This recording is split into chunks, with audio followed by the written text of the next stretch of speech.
Ang hinihintay-hintay natin na rules ng TR to PR pathway ng Canada ay lumabas na rin finally, May 4, 2026. Pero, marami po ang disappointed kasi wala naman silang binuksan na bagong programa para dito. Walang programa na inyong pag-a-applyan. Sa halip ay pipili na lang sila sa mga aplikante ng iba pang mga PR programs na nandiyan na. Pipili, tapos pabibilisin, i-accelerate yung processing, at yun na. At bukod doon guys, hindi makaka-apply ang mga nasa metropolitan areas. Limited lang po sa mga small towns and rural areas ang programang ito. Ano pa ang ibang nasasaad sa rules ng TR2PR Canada? Yan po ang ating pag-uusapan, kaya stay tuned guys. Hello everyone, si Ate Menchi po ito. Welcome back. At salamat sa inyong palaging panonood. Kung kayo po ay nakasubscribe na, maraming salamat sa inyo. At kung hindi pa, just click the subscribe button, share, and like. At pwede rin kayong maging channel members. Just click the join button and sundan po ang instructions ng YouTube. Thank you very much sa ating mga channel members. Thank you kay Gerald Villaraso, Corazon Binene, Jepons JFY Darters, kay Ariandel Malinaw, Marlo Kwasay, Marciano at Nympha. Thanks po sa inyong support sa aking channel. Now let's go sa ating topic guys, ang detalyes ng TR to PR pathway ng Canada. From temporary residency to permanent residency. Pero nilagyan po nila ito ng bagong pangalan. Ang pangalan po ngayon ay In Canada Workers Initiative. One time lang daw po. One time pero for 2 years. This year, 2026 and 2027.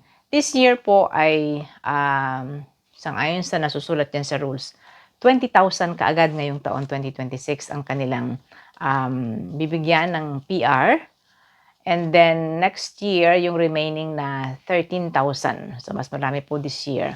At alam ba ninyo na mula nung January to February ay meron na pala sila kaagad na process. 3,600 na kaagad ang na-process at nabigyan po ng PR. Ganun kabilis. Yun. Ganun ho kabilis ang sinasabi nilang TR to PR na ito. I remember a few weeks ago, sinabi ni Immigration Minister Lina Diab na ang TR to PR program na ito ay na-soft launch na at tumatakbo na. Ngayon, nagtaas ng kilay tayo. Sabi natin, tumatakbo na, nasaan? Totoo ho pala. Kasi meron na ngang na-process sila at nabigyan ng PR na 3,600 January to February. Ano ho?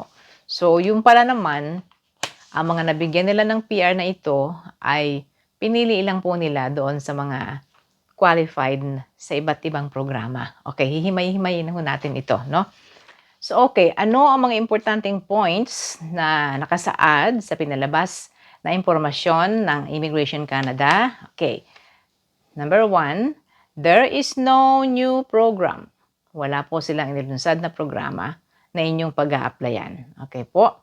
Number 2, hindi nyo kailangan mag-apply kasi ang mga aplikasyon na nakapasok na sa iba't ibang programa na isa-isahin ko mamaya, doon po kukunin kayo ng mga aplikante doon. Pipili na sila doon. Ano ho?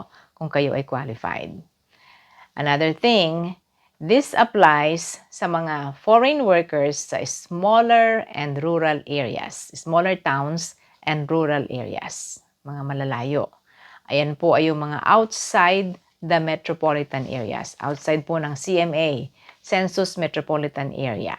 Ibig sabihin po niyan ay hindi qualified ang nasa Toronto or Greater Toronto Area, CMA Toronto, CMA Vancouver, Montreal, Calgary, mga big cities na ganyan, at yung mga katabi niya ay hindi qualified kasi kailangan po yung nasa outside of metropolitan areas. Applicants must have already contributed to the community. At least 2 years ng pagtira doon bilang isang worker. Applicants will be selected from the various PR programs, pilots ng Canada. At magiging pong accelerated ang PR processing ay sa loob ng isang taon, 20,000 ang maaprubahan. Ganun ho, kabilis. Ano ho? So, Yan po ay para mabawasan ang napakaraming mga temporary foreign workers sa Canada. Sa ngayon po sa estimate, there are 1.9 million na mga TR, temporary residents in Canada. So at least yung 20,000 this year makakabawas. Another 13,000 next year. Total 33,000 po. So ang sistema lang nito guys ay ganun lang kasimple. Meron ng mga aplikante sa iba't ibang mga PR programs ng Canada. Rural areas, pipili po sila doon ng mga qualified. At sino ang mga qualified? Okay. Dalawang importanteng malaking bagay po. Number 1, you have applied through the Provincial Nominee Program ng anumang probinsya, sa Atlantic Immigration Program, AIP, the Community Immigration Pilots, yung mga RCIP, Rural Community Immigration Pilots, the Caregiver Pilots, yun kasama ho ang Caregiver Pilots, at ang Agri-Food Pilot. Yun ang isang rule. Another one, have been living in smaller communities in Canada for 2 years or more. Yun. Mahirap pong ibit yun, yung rule na yon. At least 2 years nang nakatira at nagtatrabaho, nagko-contribute sa community sa isang small community. Kaya sabi ko sa inyo, mahirap pong ibit yun. Hindi po pwedeng mag-a-apply ka ngayon para mapasama.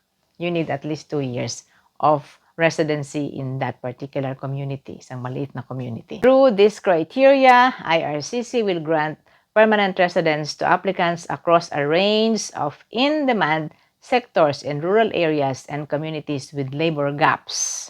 So sa kanilang website po ay nakalagay doon na meron na silang 3,600 na na-approve from January to February 28. Yun, ganun kabilis pala. At sa kabuuan ng isang taon ay 20,000 ang kanilang aaprubahan. So, buwan-buwan makikita natin ang update sa kanilang website kung gaano karami ang naaprubahan na PR. So, it's going to be easy para po dun sa mga nasa rural areas na. Sana may mga kababayan tayo na nagtatrabaho dyan as temporary workers, TFW. Meron tayong ilang mga kaibigan na na-interview na dito. Hi, Burns. Isa sa Burns nasa maliit na community. Sana'y mapasama. At iba pa mga kababayan natin na nasa maliliit na communities, this is your time to shine, guys. Sana kayo mapasama at ma-PR in 2026 or 2027. However, guys, sa bungad ng ating video kanina, ang sabi ko ay marami ang disappointed. Kasi ang dami pong naghihintay na sila'y maka-apply. Diba? Walang pag-a-applyan. And there's no way you can apply by now kasi 2 years lang ito, this year and next year.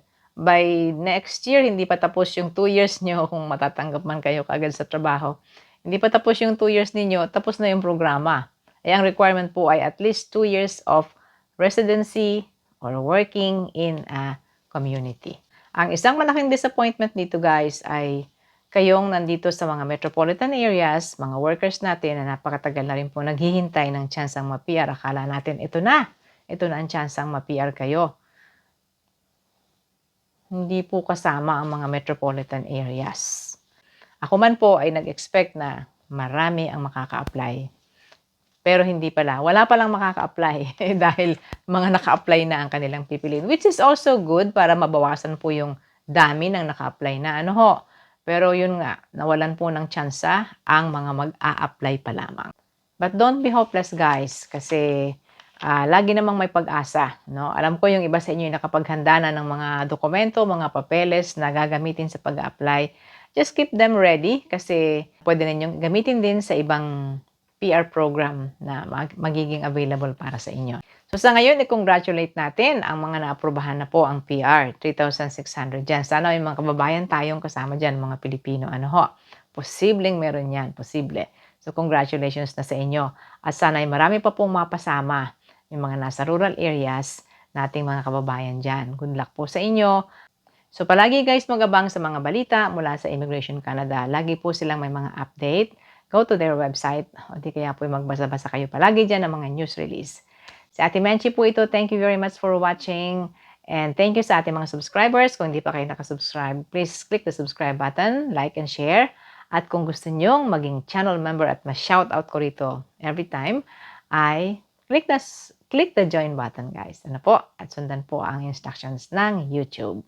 Thank you kay Gerald Villaraso, Corazon Binene, Jepons JFY Darters, kay Ariandel Malinaw, Marlo Kuasay, Marciano at Nympha. Thanks po sa inyong support sa aking channel. Yan na muna, hanggang sa susunod na update. Yan po ang balita mula sa Canada ngayon. Si Ate Menchi from Toronto.